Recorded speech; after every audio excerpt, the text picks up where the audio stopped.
Mahad MIDC परिसरात अजब कारनामे, विषारी रसायन सोडलं थेट कुसगाव धारेचा कोंडगावच्या रस्त्यावर। महाड MIDC पोलीस ठाण्यात तिघांविरोधात गुन्हा दाखल। सदर घटनेत भंगार व्यावसायिकाचा हात असल्याची चर्चा।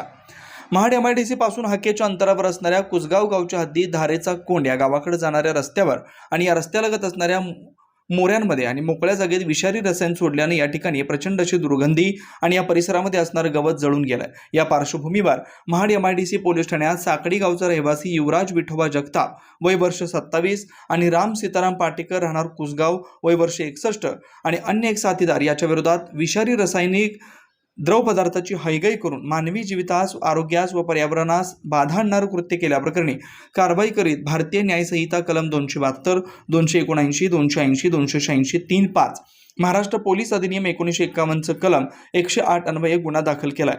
घटनेचा अधिक तपास महाड MIDC पोलीस ठाण्याचे सहाय्यक पोलीस निरीक्षक जीवन माने यांच्या मार्गदर्शनाखाली सुरू आहे।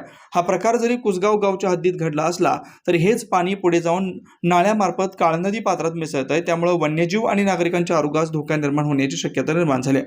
सदर केमिकल युक्त ड्रम यांच्यावर असणाऱ्या स्टिकरवरून हे ड्रम रोहा MIDC परिसरातील एका केमिकल कंपनीचे असल्याचं चित्र स्पष्ट होत आहे। मिळत असणाऱ्या माहितीनुसार हे ड्रम एका भंगार गोदामातून गेल्याचं बोललं जात आहे, त्यामुळे परिसरात असणारे भंगार व्यावसायिक आपल्या भंगार व्यवसायाच्या आड दुष्कर्म करतायत की काय असा प्रश्न आता निर्माण झालाय। तर यातील युवराज जगताप याच्यावरती यापूर्वी देखील चोरीसारख्या गुन्ह्यांची नोंद असल्याची माहिती मिळते।